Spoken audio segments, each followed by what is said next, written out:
God be with us all. Now, we're here today, very special, a lot of good friends out here and family, some folks that I don't know that are here, but many, many that I do. Even Chief Green here, taking my picture with the green camera. This is indeed, Mike, this is your day.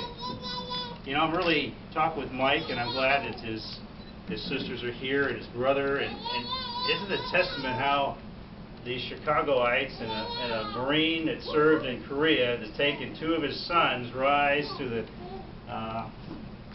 rank of Chief Master Sergeant. Wow, what a testament to the Witcheks and all of that. And I tell you,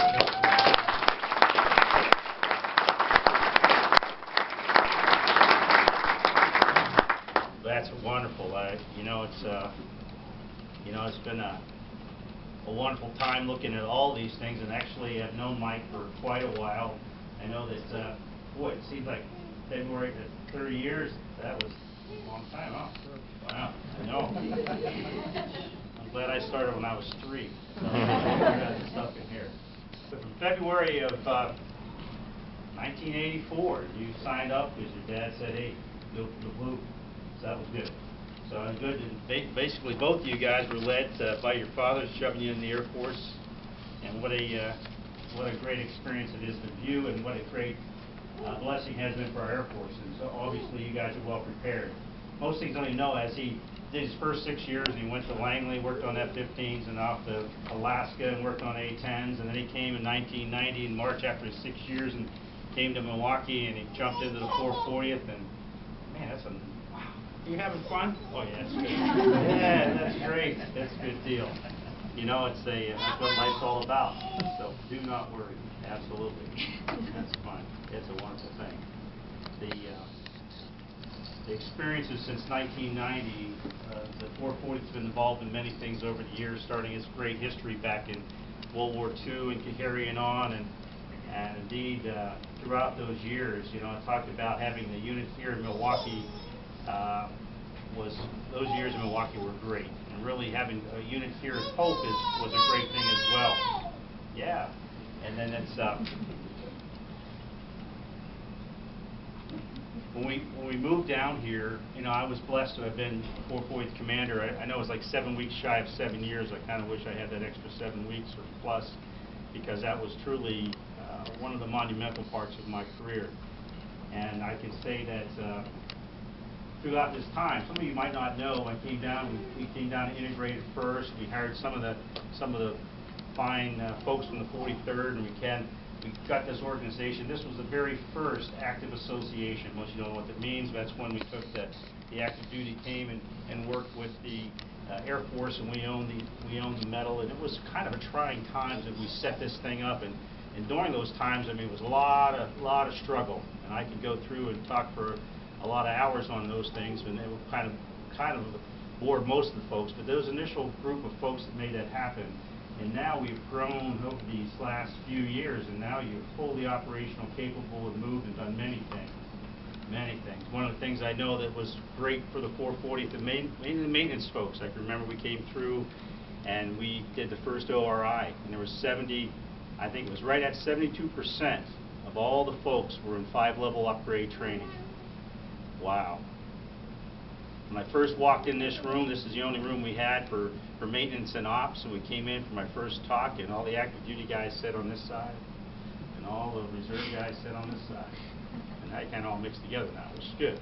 But the folks in here, and I was trying to make sure that they get that, and I was making sure that the old guys didn't try to show up for the young guys, and the young guys didn't try to show up for the old guys, and we all just didn't know nobody to show up for anything.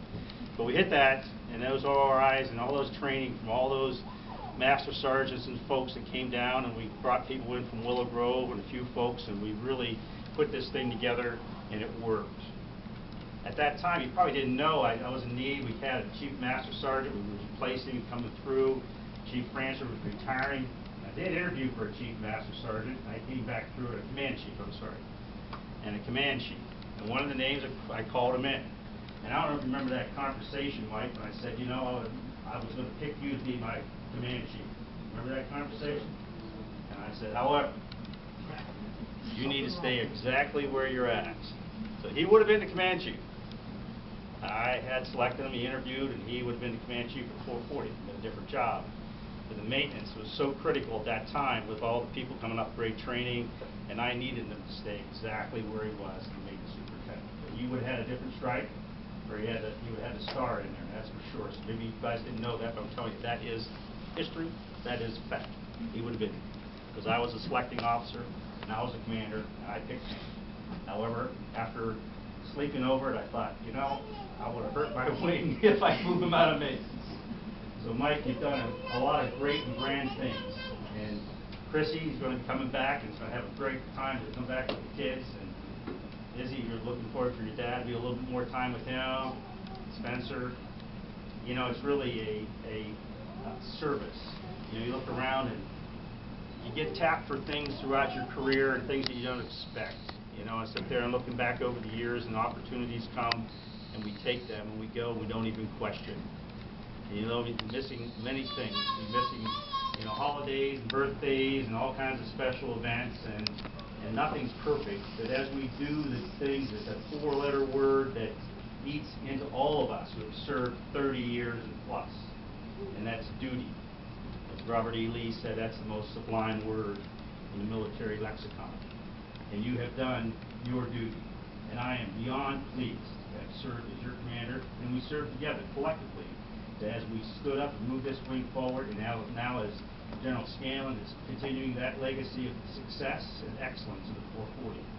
And no, it's not any light of in my comment of saying that your direct participation in that success was indeed vital at very vital times.